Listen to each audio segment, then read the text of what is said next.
Hey everyone, and welcome to Cash Out. Cash Out is my weekly YouTube show where I talk about what happened in the stock market last week and what might happen in the stock market next week. My name is Kenneth Suna, and this week I am changing it up a little bit in the sense that I have notes here. So I'm going to try to be more concise and less rambly.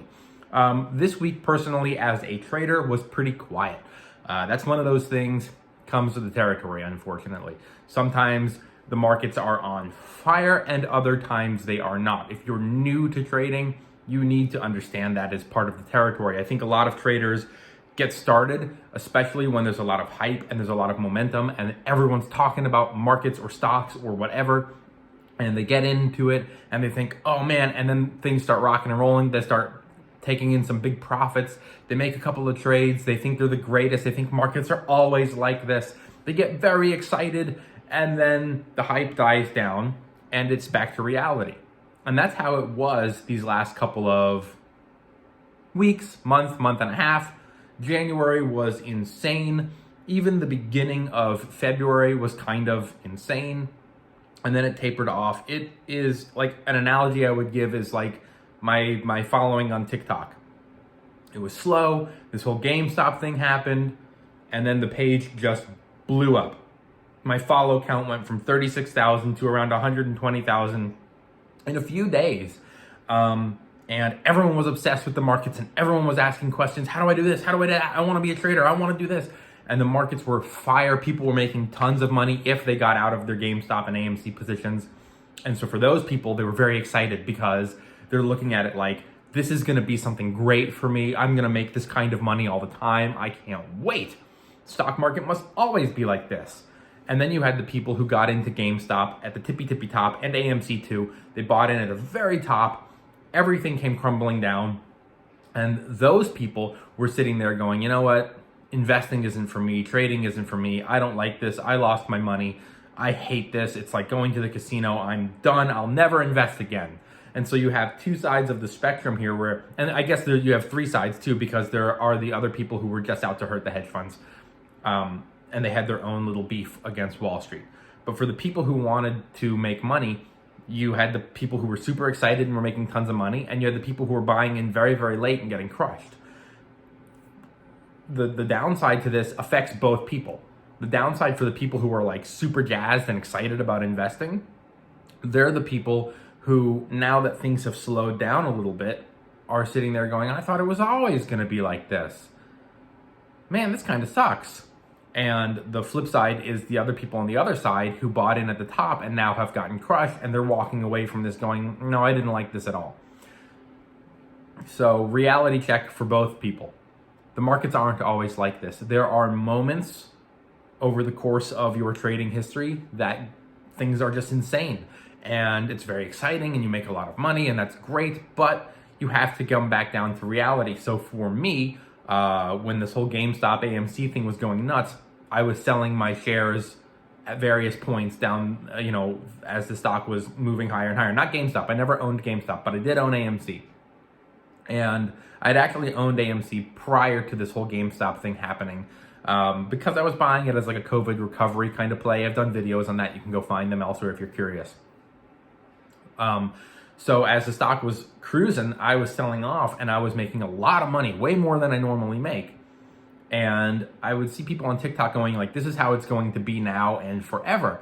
And as someone who has lived through these kinds of hype moments in the past, they are not forever. It can't sustain. And eventually things are going to come tumbling down, whether it's the entire market or just a couple of stocks that have been on fire lately. What's funny is I saw a while back when Tesla was just killing it, people were saying valuations are important and the valuations matter and the fundamentals matter and how is this company financially? And then you had people on the other side who were relatively new to this and they were so excited that they were saying, well, I heard some guy say valuations don't matter. The numbers don't really matter. It's hype. Valuations always matter. And especially when the hedge funds are the people who are controlling the narrative and they're controlling the markets, when they want the valuations to matter, they will matter. When they don't want the valuations to matter, they will not matter. So when you see these stocks that have no reason to be flying as high as they are flying, it's usually because the hedge funds are in control and they're buying the majority of the shares, and the hedge funds are telling the narrative of, we don't care how this company is doing because long-term prospects outweigh short-term concerns. Eventually, that will change. Eventually, the narrative will switch to, okay, but this company can't sustain at these unrealistic prices. And that's when things come tumbling down. Are markets going to do that right now? Maybe. You can never say for certain whether there is a correction coming on a certain date, right? We never know. We know that corrections are part of the territory. They happen. Markets sell off, or they come with the territory. We know that corrections come with the territory, but we don't know when they will be. What you see on one day when the markets sell off could just be a dip, could just be some profit taking, could just be everyone cooling down after a wild couple of months, or it could be the beginning of something worse to come. We don't know. You'll never know until it actually happens, which is why it's important to live below your means, and it's important to have your cash reserves set aside, not only rainy day, but money to buy your long-term investments. You want to have some money set aside for when the markets, if they do, come tumbling down, now, you want to be ready. Or if it's down the road, you still want to be ready. So the last thing I'll say about this is when you're new to this game of trading and you have some unbelievable profits, the best thing you can do is walk away for a little bit and regroup. That's what I did. AMC was insane. I made a lot of money on AMC. And it's unusual, right? That's not normally how this goes. So what do? I can't go from making what I made on AMC back to my regular $300, $400 per trade. That's going to be kind of depressing, right? From going to what you made when you got super lucky on AMC to then back to reality can be an adjustment, is what I'm trying to say. It can be a little bit hard to go, man, now it's back to reality. And that can be depressing, and it can also maybe affect the way you trade, because you might be looking at it going, no, I want to make big money on every single trade, so I'm going to abandon all of my teachings, I'm going to abandon all of my strategies, I'm going to abandon all of my plans, because I want every trade to be like that. And when you do that, that's when you start racking up some real serious losses, because you're thinking with your wallet instead of with your brain. And so people who do that, they get hurt. That's why it's a good idea to step back. That's what I did after AMC. I kind of stepped back. I didn't make a lot of trades. I didn't, that's okay. You have to sometimes do that. You have to sometimes step back and go, okay, this was crazy. I need to take a deep breath. I need to chill out for a second, and then we can go back to trading as usual. So that's kind of what I've been doing. Not to mention that the markets have also I feel like the markets in general are just taking a step back. Everything got really carried away for a minute, and everyone stepped back. You can fill in your reason why. Was it the GameStop hearing? Everyone was just watching that, and so nobody was really paying attention to markets. Was it that things are overvalued? Was it that we've had a really busy earnings season and now there's no catalyst to drive the markets up? Is it because people are waiting on stimulus money? Is it because of this weather, the storm in Texas that's affecting things? Maybe. The storm that we've seen in Texas, I think Toyota, General Motors, and I got it on my notes here. Toyota, General Motors, and Nissan suspended operations during the storm. So that can affect business, that can affect operation, maybe even short term can be a catalyst to affect those stocks. Although if it was, I would imagine it would be a very short term catalyst. So potentially a buying opportunity. You have to think that way. Airlines, I got in my notes here, airlines canceled over 4,000 flights. The airline industry is already taking a beating. So I would imagine that having to cancel flights due to weather is just another thing on top of an already growing list of concerns for the airlines. It's the last thing they really need. In my notes here, I have U.S. Airlines carried 60% fewer passengers than in 2019. just in general, not relating to the storm, just in general. That's bad news for COVID. What else do I got here in my notes? Walmart closed some stores in Texas. That can affect things, although again, short term. And then I've got, the COVID vaccination has been impacted severely by this. So for all the people who are like geared up to get this vaccine so we can, that plant just moved on its own and it scared me to death. The COVID vaccine is getting a delay, and that can affect everything too. That can affect reopening. So all of these things, the storm, the flights, the COVID vaccine getting halted, the delivery being, impeded by the storm, weather can do that. And so, we always look at like, well, what's the reason, what's going to cause the markets to go down? Is it going to be this? Is it going to be that? And sometimes we can have our very educated guesses, and other times not so much. Oh Jesus, who the hell is this? It's spam, man. It's that number again. Someone's calling me a lot and I don't know who it is. Well, that interrupted my video. The last thing I have in my notes is that Joe Biden is extending homeowner relief programs. That's going to help people tremendously. We need to get some stimulus to these people. We need to be able to reopen. We need to do a lot of things that are being impacted right now from various reasons, for various things are impacting other various things, right? This weather is impacting the vaccination. The weather is impacting jobs. It's closing down factories temporarily. COVID is shutting down jobs. COVID is shutting down factories. So we've got a lot going on right now. And markets look for news to drive the markets, or I should say, Wall Street looks for news to drive and explain what's going on in the markets. So anyway, so we've got a lot going on this week in the markets. Okay, Jesus, that phone call really disoriented me and threw me off my thing. So this week was basically a weather-related event. And I also personally tend to think that it was just the markets were overextended. Everything got really pumped up for a while. And now we're just in cool down period, taking a breather, relaxing for a second. Everyone just needs to calm down, take a deep breath, regroup, refocus, and move on. And I think that's what happened last week. Things were quiet, not just for me, but for a lot of traders that I know. The markets in general, there were no real catalysts driving the markets up or down. Individual stocks, of course, are going to do their own thing. Some stocks did very well. I think Palantir did very, very well because Cathie Woods added some either millions of dollars or millions of shares or something of Palantir stock to her ARK fund. So that boosted the stock significantly. So Palantir is a stock, when we look at it and we go, oh, the markets are down this week, you're always going to find some troll or some person who goes, well, individual stocks are always going to do what they do. But you have, the markets in general were pretty quiet, pretty slow, pretty down.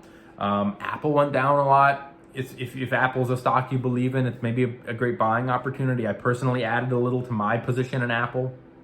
And so that's basically what's been going on last week. Now we've got some big earnings coming out next week, and I'm going to go over them, and we're going to talk a little about various ones on my list.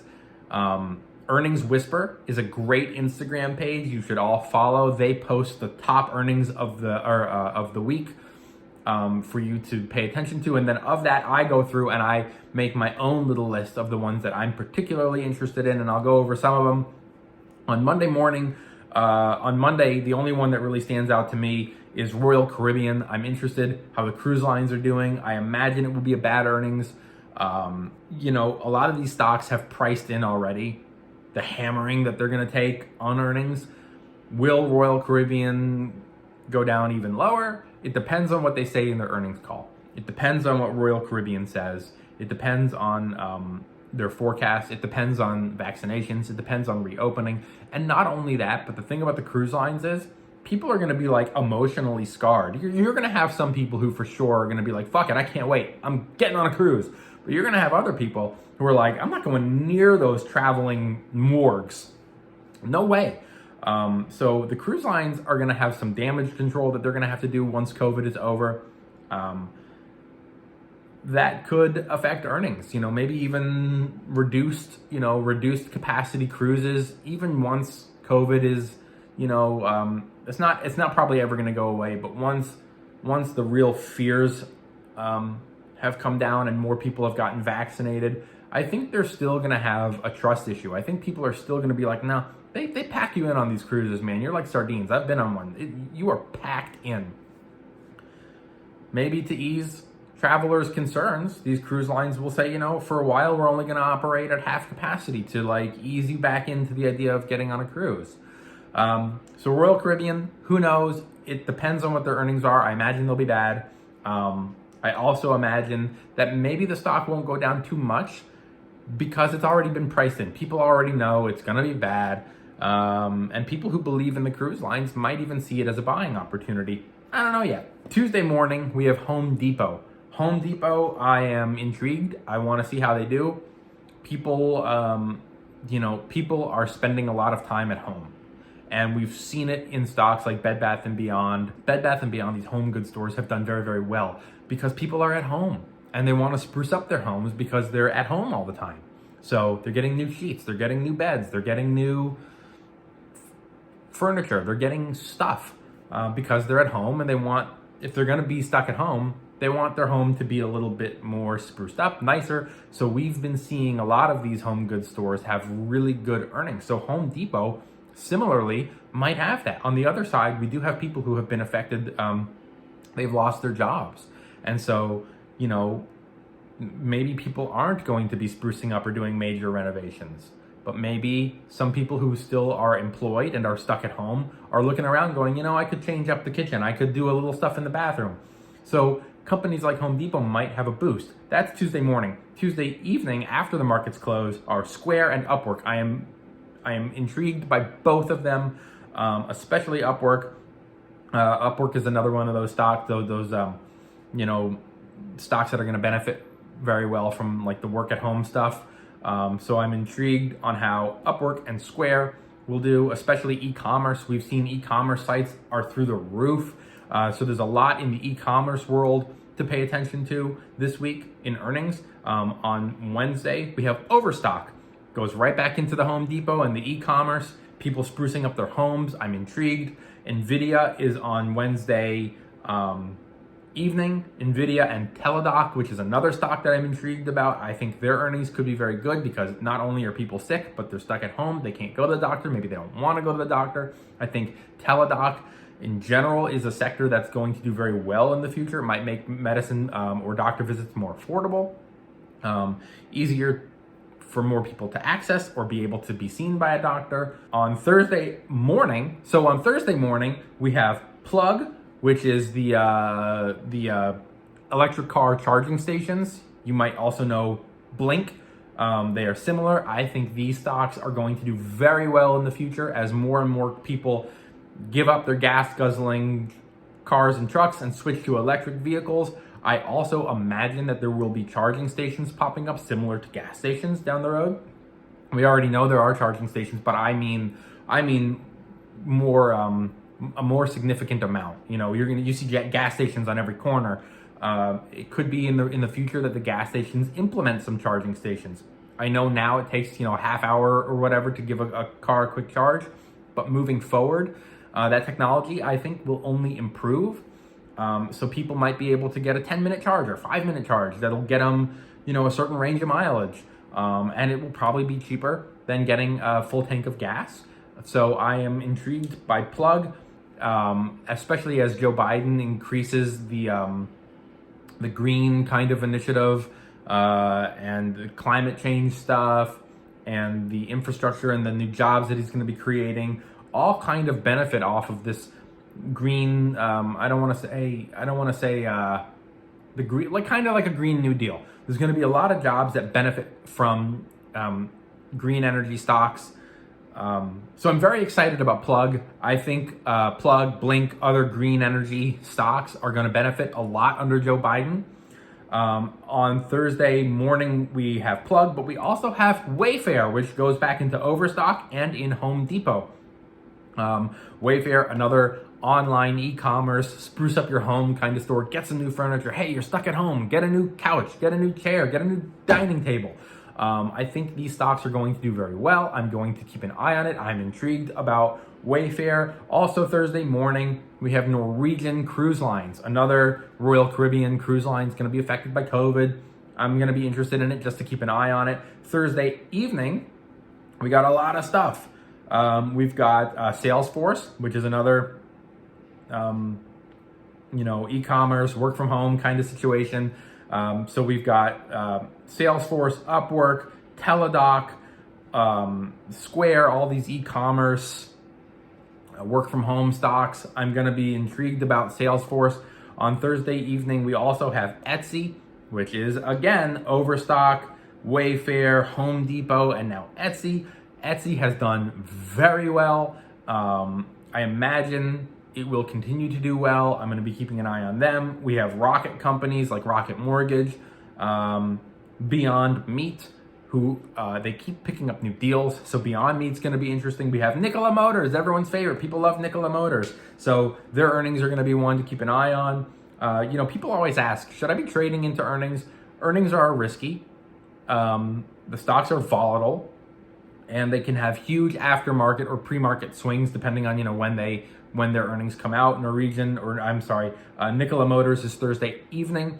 You have to be paying attention. And again, for those of you who are new, stop losses don't work after hours. So if you're putting in a stop loss to protect yourself, it doesn't work. You have to be paying attention. You have to be sitting at your screen, at your chart, on your phone, looking, reading, watching, waiting for the news to come out. And then you have to put in an order, and you have to specify the order as extended. Otherwise, it won't trigger in an after hours or pre-market trade. That is, by the way, if you want to buy it. Buying into good earnings is risky because usually the stock pops if it has really good earnings. It'll skyrocket. People who bought it way down will lock in some gains. It's going to be very volatile. And then, of course, you have to wait until the following morning.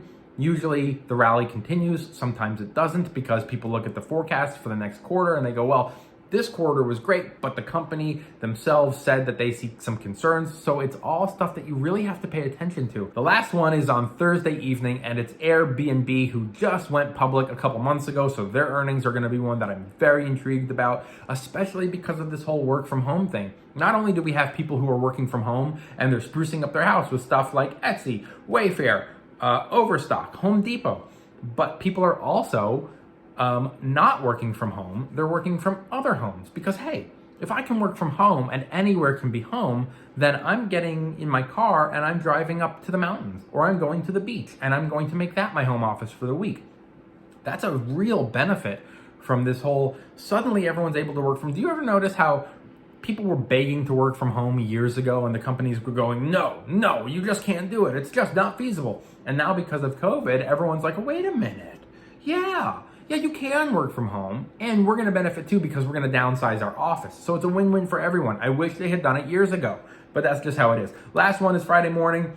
Is DraftKings. That's sports betting. If sports reopen, if the economy reopens, if the vaccinations roll out, and we can get more people into stadiums and arenas and have sports and events and stuff like that, maybe that will encourage more people to bet, and DraftKings might do well as well. I don't follow sports, so DraftKings isn't one that you should be asking me about. I don't know too much about it, but that is this week in earnings. We've got a lot in earnings to look at, a lot of stuff that I'm going to be keeping an eye on. On this entire list, the ones that I'm most intrigued about are the e-commerce stuff, home and the sprucing up of the homes. So on my list of everything that I've just read to you, the ones that stand out to me the most, are most intriguing, are Home Depot, Upwork, Square, Teladoc, Plug, Wayfair, Etsy, Airbnb, and Salesforce. Those are the ones that I'm going to really be keeping an eye on out of curiosity. And I think that's going to be it for this week. I think last week was maybe the calm before the storm. And if these companies start coming out and having really, really good earnings, I think we could see a busy, profitable week. This is now the part of the show where I answer your TikTok questions. However, this week I'm not going to do that because I filmed yesterday 2 questions. One of them was, can you walk us through an example of how to make $1,000 per month trading? And so I have posted that video, or I will be posting it. I filmed it, I was editing it last night. It'll go up later this week. And the other video that I did, somebody asked, how do you trade in a bear market? We all know how to trade in a bull market. You just buy it and it goes up. Not really, but people are curious. How do we trade in a bear market? If everything's going down, what do we do? How do we amend our strategy? And that's one of the things that I talk about in the video that's so important as a trader. Is you're gonna see a lot of these people who have made a ton of money in these last couple of years, and when the bear market comes, they're not gonna know what to do. And it's at that point that they're gonna panic, because maybe they've been living above their means and they don't have enough money to carry them through, and they don't have a strategy. So it's panic mode for them. They don't have enough money in savings to carry them through, and they don't have a strategy that they know will help them. And so that's why I always talk about having multiple strategies. You can't just do one thing. You have to have multiple strategies to carry you through the bad times. You have to have multiple strategies to carry you through the bad times. So I'm going to post that video also later in the week. I'll post one probably on Tuesday and the other on Thursday, so stay tuned. And that's it for the show. Thanks for watching. If you liked this show, if you learned something from it, please hit the bell, please hit the notification, please subscribe. And it's Sunday, it's 2 o'clock, so enjoy the rest of your weekend and have a good day.